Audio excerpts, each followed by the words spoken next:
എല്ലാവർക്കും നമസ്കാരം.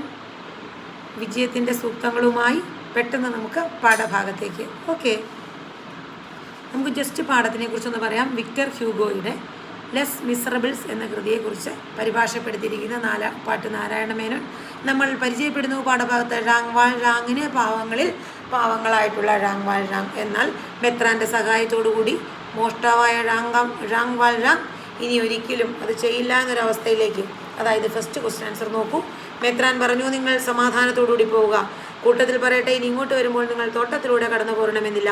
തെരുവിലേക്കുള്ള വാതിലിലൂടെ തന്നെ എപ്പോഴും വരികയും പോവുകയും ചെയ്യാം. രാത്രിയും പകലും ഒരു നീക്കിയിരിക്കുന്നത് കൂടാതെ അതൊരിക്കലും പൂട്ടിയിടുകയില്ല. മെത്രാൻ്റെ ഈ വാക്കുകൾ സമൂഹത്തിൽ നൽകുന്ന സന്ദേശം, അതായത് മഹത്തായ സാഹിത്യം കാലദേശങ്ങളെ അതിജീവിക്കും എന്ന് തന്നെയാണ് പറയുന്നത്. ഇനി അതുമാത്രമല്ല, ഈ പാഠഭാഗത്ത് പറയുന്നു, മനുഷ്യ സമൂഹത്തിന് പ്രചോദനമായി തീർന്ന പാവങ്ങൾ എന്ന കൃതിയിലേതാണ് ഈ വരികൾ. തിന്മയിൽ നിന്നും നന്മയിലേക്കുള്ള മാറ്റമാണ് മനുഷ്യന് വേണ്ടത് എന്ന സന്ദേശമാണ് നൽകുന്നത്. ഒരാളെ കുറ്റവാളിയാക്കാൻ നമുക്ക് എളുപ്പമാണ്. കുറ്റത്തിൽ നിന്നും അയാളെ മോചിതനാക്കുക എന്നതാണ് മനുഷ്യൻ ചെയ്യേണ്ടത്. മെത്രാൻ്റെ ഈ വാക്കുകൾ അത് വെളിപ്പെടുത്തുന്നു. ആർക്കും അഭയമായി തീരാവുന്ന സ്ഥലമാണ് തൻ്റെ ഭവനമെന്നും തനിക്കുള്ളതെല്ലാം എല്ലാവരുടെയും കൂടെ ആണെന്നും അദ്ദേഹം പറയുന്നുണ്ട്. ഇനി മതിലിലൂടെ ചാടിയെത്തേണ്ട നേർവഴിയിലൂടെ തന്നെ വരാനാണ് അദ്ദേഹം പറയുന്നത്. ആർക്കും കടന്നു വരാൻ വിധം തുറന്നു തന്നെ ഇരിക്കുന്നത് മെത്രാൻ പറയുമ്പോൾ നന്മയുടെ നേർവഴിയുടെ പാതയാണ് അദ്ദേഹം എല്ലാവർക്കുമായി തുറന്നു കൊടുക്കുന്നത്. സമൂഹത്തിൻ്റെയും പരിവർത്തനത്തിന് ഈ ഒരു ചിന്താഗതി സഹായകമാകും. തൻ്റെ ഭവനം ആർക്കും പ്രവേശിക്കാമെന്നും ഓരോരുത്തരെയും സഹായിക്കുകയാണ് തൻ്റെ ലക്ഷ്യമെന്നും അദ്ദേഹം പറയുന്നു. തെറ്റിന് കാരാഗ്രഹം മാത്രമല്ല, പരിഹാരം സ്നേഹപൂർണമായ മാപ്പ് നൽകലും മനപരിവർത്തനത്തിനുള്ള മാർഗമാണെന്ന സന്ദേശം ഇവിടെ കിട്ടുന്നു. അടുത്ത ചോദ്യം, പരലോകത്ത് വെച്ച് ജലോക കർമ്മങ്ങളെ വിചാരണ ചെയ്തെടുക്കുമ്പോഴത്തെ തുളഞ്ഞു കയറുന്നതും ഭയം ജനിപ്പിക്കുന്നതുമായ കാഹള ശബ്ദം പോലെ തിരികുറ്റിയുടെ കരച്ചിലൊച്ച അയാളുടെ ചെകിട്ടിലലച്ചു. ഴാങ്ങിൻ്റെ മാനസികാവസ്ഥ പ്രതിഫലിപ്പിക്കാനിടയാക്കുന്ന സാഹചര്യം. ഴാങ് മോഷ്ടിക്കുന്നതിന്, അപ്പോൾ ഇൻട്രോ മറന്നു പോകരുത്, എത്തിയതെങ്കിലും താമസിക്കുന്ന വീട്ടിലെത്തുന്നു. എന്നാൽ എന്താണ്, മെത്രാൻ വേണ്ട രീതിയിൽ അദ്ദേഹത്തെ സഹായിക്കുകയാണ് ഇവിടെ ചെയ്യുന്നത്. അതായത് ഇതൊക്കെ മോഷ്ടിച്ചുകൊണ്ട് പോയെങ്കിലും ആ മോഷ്ടാവ് എന്ന നിലയിൽ പിടിച്ച് ഴാങ്ങിന് ശിക്ഷ കിട്ടുമായിരുന്നു. എന്നാൽ സ്നേഹോചിതവും സംയോജിതവുമായ ഇടപെടൽ മൂലം ഴാങ് അതിൽ നിന്ന് രക്ഷപ്പെടുകയാണ് ചെയ്യുന്നത്. തിരുകുറ്റിയുടെ വലിയ ശബ്ദകോലാഹലത്തിൽ എല്ലാവരും ഉണരുമെന്ന ഭയം, 1/4 മണിക്കൂറിനകം പട്ടണം മുഴുവൻ ഇളകി വരുമെന്നും താൻ പിടിക്കപ്പെടുമെന്നും അയാൾ കരുതുന്നു. എന്നാൽ ഴാങ്ങിനെ വലിയ രീതിയിൽ ഭയപ്പെടുത്തി. അദ്ദേഹം ആരുമില്ലാത്ത മുറി കിടന്നപ്പോഴുള്ള കാര്യമാണ് ഇവിടെ പറയുന്നത്. അങ്ങനെ സംഭവിക്കുകയാണെങ്കിൽ ദയയില്ലാത്ത കടുത്ത വിചാരണയ്ക്ക് വിധേയനാകേണ്ടി വരും എന്ന് ചിന്തിക്കുമ്പോൾ ആ തിരുകുറ്റിയുടെ കരച്ചിലൊച്ചൊരു ഗർജന ശബ്ദം പോലെ കേൾക്കുന്നു. ഇത്തരത്തിൽ ഴാങ്ങിൻ്റെ ആശങ്ക നിറഞ്ഞ മാനസികാവസ്ഥയെ പ്രകടമാക്കാൻ പറ്റിയതാണ് വരികൾ. ചെറിയ കുറ്റത്തിന് വലിയ ശിക്ഷ നൽകുന്ന നിയമവ്യവസ്ഥ അടുത്ത ചോദ്യം അല്ല. തെറ്റുകുറ്റങ്ങൾക്ക് മാപ്പ് നൽകുന്ന ഇത് മിക്കവാറും വരാൻ സാധ്യതയുണ്ട്. ലോകത്ത് തന്നെ ഴാങ് തിരിച്ചറിയുന്നത് എപ്പോഴാണ് വിശദീകരിക്കുക. ചെറിയ കുറ്റത്തിന് വലിയ ശിക്ഷ നൽകുന്ന നിയമവ്യവസ്ഥയല്ല, തെറ്റുകുറ്റങ്ങൾക്ക് മാപ്പ് നൽകുന്ന സ്നേഹത്തിൻ്റെ വ്യവസ്ഥ കൂടി ലോകത്തുണ്ടെന്ന് ഴാങ് തിരിച്ചറിയുന്നത് എപ്പോൾ? മനുഷ്യ സമൂഹത്തിന് വലിയ മാറ്റങ്ങൾക്ക് അടിത്തറയൊരുക്കുന്ന കാരണമാണ് പാവങ്ങൾ. ജീവിതത്തിൻ്റെ വൈവിധ്യവും അതുവഴി ലഭിക്കുന്ന അറിവുമാണ് സമൂഹത്തിൽ നിന്ന് കിട്ടുന്നത്. അതായത് സന്ദർഭത്താലും സാഹചര്യത്താലും കള്ളനാകേണ്ടി വന്ന ഴാങ് എന്ന മോഷ്ടാവ് മോഷണം ഉപേക്ഷിച്ച് സത്യസന്ധനായി തീരുന്നതാണ് സന്ദർഭം. മെത്രാനായ ബിയാങ് വെന്യുവാണ് ഇത്തരം ഒരു മഹത്തായ പരിവർത്തനത്തിന് കാരണമായി തീർന്നത്. മെത്രാൻ്റെ ഭവനത്തിലെത്തിയ ഴാങ് വെള്ളി സാമാനങ്ങൾ മോഷ്ടിച്ച് പുറത്തു കിടക്കുന്നു. മോഷണം നടന്ന വിവരം മെത്രാനെ അവിടെ ഉണ്ടായിരുന്ന വൃദ്ധരായ സ്ത്രീകൾ അറിയിക്കുന്നു. ആ സമയം പോലീസുകാർ ഒരു മോഷ്ടാവിനെയും കൊണ്ട് മെത്രാൻ്റെ ഭവനത്തിലെത്തുന്നു. ഴാങ്ങിനെ തിരിച്ചറിഞ്ഞ മെത്രാൻ വളരെ സ്നേഹത്തോടെ, താങ്കൾ എന്തേ ഞാൻ തന്ന മെഴുകുതിരിക്കാലുകൾ കൊണ്ടുപോകാഞ്ഞത് എന്ന സ്നേഹമസൃണമായ സ്നേഹത്താൽ പുരട്ടിയ ചോദ്യം ചോദിക്കുന്നു. ഈ വാക്ക് കേട്ട് മോഷ്ടാവായ ഴാങ് അമ്പരക്കുന്നു. മെത്രാൻ്റെ സ്നേഹത്തോടെയുള്ള ഇടപെടൽ ഴാങ്ങിനെ ചിന്തിപ്പിച്ചു. മക്കളെ, ചെറിയ കുറ്റത്തിന് വലിയ ശിക്ഷ നൽകുന്ന ലോകത്തിൽ നിന്നും തികച്ചും വ്യത്യസ്തമായിരുന്നു ആ മെത്രാൻ്റെ ഇടപെടൽ. അപ്പോൾ ചെറിയ കുറ്റത്തിന് വലിയ ശിക്ഷ നൽകുക മാത്രമല്ല, മാപ്പ് കൂടി നൽകാമെന്നതിൽ നിന്ന് പഠിക്കുന്നു. അങ്ങനെ ഒരാളെ മാറ്റിയെടുക്കാൻ പറ്റും. അപ്പോൾ കാരാഗ്രഹം മാത്രമല്ല, തെറ്റിന് പരിഹാരം സ്നേഹപൂർണമായ മാപ്പും നൽകലും ആവശ്യമാണെന്ന് മനസ്സിലാകുന്നു. അടുത്ത ചോദ്യം വളരെ പ്രധാനപ്പെട്ട. അപ്പോൾ ഈ മിസ്സെല്ലാം ഇങ്ങനെ പ്രധാനപ്പെട്ടത്, ഇതൊക്കെ പ്രധാനപ്പെട്ടതാന്നേ, ഒന്നങ്ങ് മനസ്സിലാക്കി വയ്ക്കൂ. ഒരു സത്യവാനായിരിക്കുവാൻ ഈ ക്ഷണം ഉപയോഗിക്കപ്പെടുമെന്ന് നിങ്ങൾ പ്രതിജ്ഞയിട്ടുള്ളത് മറക്കരുത്. ഈ വരികൾ വിശകലനം ചെയ്യുക. നമുക്കറിയാലോ, രാങ് മോഷ്ടിച്ചുകൊണ്ട് പോകുമ്പോൾ ഈ വെഴുതിരിക്കാലും കൂടി എന്തേ കൊണ്ടുപോകാഞ്ഞെന്ന് അദ്ദേഹം ചോദിക്കുന്നു. ആര്? മെത്രാൻ. അപ്പോൾ ആകെ രാങ് അമ്പരക്കുന്നു. ഇൻട്രൊഡക്ഷൻ മറക്കരുത്. ഓക്കെ. അപ്പോൾ രാങ് തെറ്റുകാരനാണെന്ന തെറ്റ് ബോധ്യപ്പെട്ട് നന്മയിലേക്ക് മടങ്ങിയെത്താനുള്ള സാഹചര്യം മെത്രാൻ. അപ്പോൾ തെറ്റുകാരനാണെന്ന് ബോധ്യപ്പെട്ടിട്ട് നന്മയിലേക്ക് തിരിച്ചു വരാനുള്ള ഒരു മാർഗം മെത്രാൻ ഇവിടെ തുറന്നു കൊടുക്കുന്നു. തെറ്റുകൾക്ക് വലിയ ശിക്ഷ നൽകുക മാത്രമല്ല, സ്നേഹത്തോടെയുള്ള ഒരു പരിചരണം, ആ ഉപദേശം കൂടി ഒരാളെ നല്ലവാനാക്കും എന്ന് ഇവിടെ മനസ്സിലാക്കാം. മെത്രാൻ്റെ ഇടപെടൽ രാങ്ങിനെ വലിയ ശിക്ഷകളിൽ നിന്ന് രക്ഷിക്കുകയാണ് ഉണ്ടായത്. അതിലുപരി തെറ്റുകളെക്കുറിച്ച് ചിന്തിക്കുകയും അതുവഴി നന്മയുടെ പാതയിലേക്ക് വരികയും ചെയ്യുന്നു.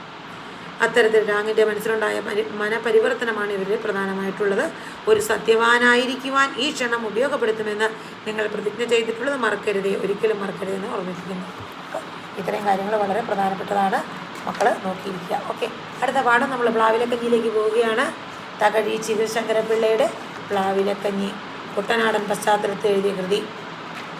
അതായത് ജോലിക്ക് കൂലി കൊടുക്കാതിരിക്കുന്ന ഒരു കാലം, ഒരു മടിക്കുത്തിൽ നെല്ലെന്ന് പറയുമ്പോൾ അതിൻ്റെ ഉദ്ദേശം എന്താ? ഒരല്പം നെല്ല്. ഇതായിരുന്നു ജോലിക്ക് കൂലിയായി കൊടുത്തിരുന്നത്. അങ്ങനെയുള്ള ആ സാധാരണക്കാരനായവരുടെ കഥ പറയുകയാണ് ഇദ്ദേഹം. തകഴിയുടെ ഏറ്റവും വലിയ നോവലാണ് കയർ. 29 കൊല്ലത്തെ കേരളത്തിൻ്റെ സാമൂഹ്യ വികാസ പരിണാമ ചരിത്രമാണ് ഈ നോവലിൽ ചിത്രീകരിക്കുന്നത്. കുട്ടനാടൻ പച്ചമണ്ണിൻ്റെ ചൂരും ചുണയും ആവാഹിച്ചെടുത്ത് സമ്പുഷ്ടമാക്കിയ സർഗവൈഭവമാണ് തകഴിയത്.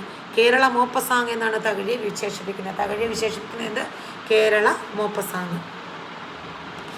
അപ്പോൾ ഈ പാഠത്തിലെ ഏറ്റവും പ്രധാനപ്പെട്ട 2-3 ക്വസ്റ്റ്യൻസ് നമുക്കിപ്പോൾ തൽക്കാലം ഇവിടെ പറയാം.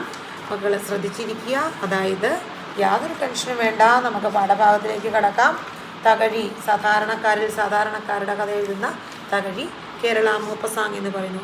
ഏന് വേണ്ട, ഏന് കുടിക്കത്തില്ല, ഏന് മൈറ്റിൽ കമ്പിതമെടി. ഇതാരുടെ വാക്കുകൾ? നമുക്കറിയാം, കോരൻ്റെ വാക്കുകൾ. ഇനി ജീവിതത്തിലെ ഇല്ലായ്മകളെ സ്നേഹം കൊണ്ട് അതിജീവിക്കാൻ ഇവർ ചർച്ച ചെയ്യുക. തകഴിയുടെ പ്രശസ്ത നോവലായ രണ്ടിടങ്ങഴിയിൽ നിന്നെടുത്ത പ്ലാവിലക്കഞ്ഞി എന്ന പാഠഭാഗത്തിലേതാണ് പ്രതിപാദ്യം. ഇൻട്രോ മറക്കരുത്. കോരൻ്റെ പ്രിയപ്പെട്ട ഭാര്യയാണ് ചിരിത.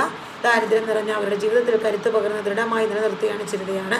ജീവിതത്തിന് കാന്തിയും കരുത്തും പകർന്ന് ഊഷ്മളമായ സ്നേഹമാണ്.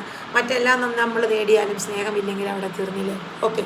കോരൻ ഇന്ന് പണിക്ക് പോകുമെങ്കിലും കൂലിയായി നെല്ല് കിട്ടാത്തതിനാൽ, കിട്ടുന്ന ചക്രത്തിന് ആവശ്യത്തിന് നെല്ലൊന്നും വാങ്ങി തികയാത്തതിനാലും അവർക്ക് ദാരിദ്ര്യമാണ്.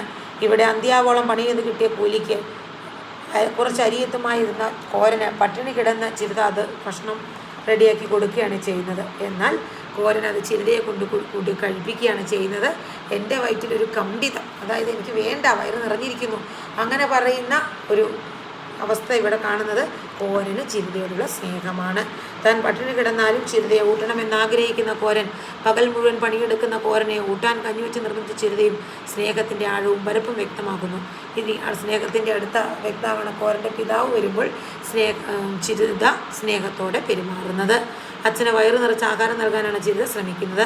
മകൻ പണി കഴിഞ്ഞെത്തുമ്പോൾ ചിരിത തന്നെ സൽക്കരിച്ചതിനെക്കുറിച്ച് അച്ഛൻ മകനോട് പറയുന്നു. ഇവിടെയും ചിരിത തൻ്റെ ഭർത്താവിൻ്റെ അച്ഛനെ വേണ്ട വിധത്തിൽ സ്നേഹത്തോടെ പരിചരിക്കുന്നു. താൻ ഭക്ഷണം കഴിക്കാതെ അവർ ഉള്ളത് അച്ഛന് നൽകുന്നു. അത് മനസ്സിലാക്കുന്ന അച്ഛൻ ചിരിതയെ ഭക്ഷണം കഴിക്കാൻ നിർദ്ദേശിക്കുകയാണ് പറയുന്നത്. അടുത്ത ചോദ്യം, അതെന്തൊരു അക്ഷന്തവ്യമായ അപരാധമാണ്? ഒരു തരത്തിലും ആ തെറ്റ് ന്യായീകരിക്കാവുന്നതല്ല. കോരൻ്റെ ചിന്തകൾ പ്രതിഫലിക്കുന്ന അപരാധബോധം എന്താണ്? അതായത് ഇൻട്രോ സെയിം തന്നെ. തകഴി ശിവശങ്കരപിള്ളയുടെ അല്ലെങ്കിൽ തകഴിയുടെ രണ്ടിടങ്ങളിൽ നിന്നെടുത്ത പ്ലാവിലക്കഞ്ഞി എന്ന പാഠഭാഗത്തിലേതാണ് പ്രതിപാദ്യം. വൃദ്ധനായ തൻ്റെ പിതാവിനെ തകഴിയിൽ തനിച്ചാക്കി തൻ്റെ സുഖം തേടി പെണ്ണുമായി മറുനാട്ടിൽ പോകുന്നത് വലിയ തെറ്റായിപ്പോയതായി കരുതുന്നു. കാരണം കോരൻ്റെ അസാന്നിധ്യം അവൻ്റെ അച്ഛനിൽ വളരെയധികം പ്രശ്നമായി മാറി. കാരണം എന്താണെന്ന് വെച്ചാൽ അദ്ദേഹത്തെ സഹായിക്കാൻ ആരില്ല. അത് അവൻ്റെ മനസ്സിൽ ചുട്ടുപൊള്ളിച്ചു. ശരിക്കും താനല്ലാതെ അയാൾക്ക് മറ്റാരാണെന്നുള്ള മകൻ്റെ കർത്തവ്യമാണ് മാതാപിതാക്കളെ നോക്കുക എന്നത്. ആ തീരുമാനമെടുത്താൽ അത് നാണിവിടെ മാറുന്ന ആളല്ല വൃദ്ധൻ. അങ്ങനെയുള്ള വൃദ്ധൻ ഇപ്പോഴത്തെ അവസ്ഥ തീർത്തും ഒരു തീരുമാനമെടുത്താൽ അതിൽ നിന്ന് മാറുന്നവനല്ല കോരൻ്റെ അച്ഛൻ. പക്ഷേ ഇപ്പോൾ വഴക്കുണ്ടായിരുന്ന അച്ഛൻ തിരിച്ചെത്തുമ്പോൾ അദ്ദേഹത്തിൻ്റെ ശരീരത്തിന് ജീവിച്ച അവസ്ഥയാണ് നമുക്കത് മനസ്സിലാകുന്നത്. സ്നേഹനിധിയും കളങ്കമില്ലാത്തവനുമാണ് കോരൻ. എന്നാൽ വർത്തമാനകാലത്ത് കോരനെ പോലെയുള്ളവർ വിരളമാണ്. മാതാപിതാക്കളെ നിഷ്കരണം ഉപേക്ഷിക്കുന്ന ലോകത്താണ് കോരനെ പോലെ സ്നേഹവാനായിട്ടുള്ള മകൻ. അടുത്ത ചോദ്യം വളരെ പ്രധാനപ്പെട്ടതാണ്. തമ്പ്ര ഏന നെല്ലുകൂലി മതി ചക്രം വേണ്ട. രാത്രിയിൽ നടക്കുന്ന വ്യാപാരത്തെ പരസ്യപ്പെടുത്തിയാൽ എന്ത്? കോരൻ ചിന്തിക്കുന്നു, വിശദീകരിക്കുക. അതുപോലെ പണിയെടുത്തിട്ട് വിശപ്പടക്കാൻ കഴിയാതെ പോകുന്നുള്ള പ്രതിഷേധത്തിൻ്റെ സൂചനയാണ് പ്ലാവിലെ കഞ്ഞിയിൽ കാണുന്നത്, വ്യക്തമാക്കുക എന്ന് ചോദിച്ചാൽ ഇൻട്രോ സെയിം തന്നെ നമ്മൾ പറഞ്ഞത് എഴുതുക. എന്നിട്ട് തകഴി ശിവശങ്കർ, അതായത് ഏതാ ഇൻട്രോ മറന്നുപോയോ? തകഴിയുടെ രണ്ടിടങ്ങളിൽ നിന്നെടുത്ത പ്ലാവിലെ കഞ്ഞി എന്ന പാഠഭാഗത്തിലേതാണ് പ്രതിപാദ്യം. കോരൻ എന്ന കർഷക തൊഴിലാളി തൻ്റെ മുതലാളിയായ പുഷ്പവേലിൽ ഔസേപ്പ് മുതലാളിയുടെ കൂലി ആവശ്യപ്പെടുന്നതാണ് സന്ദർഭം. നാട്ടിലെങ്ങും നെല്ലും അരിയും വിപണിയിൽ കിട്ടാനില്ലാതിരുന്ന ആ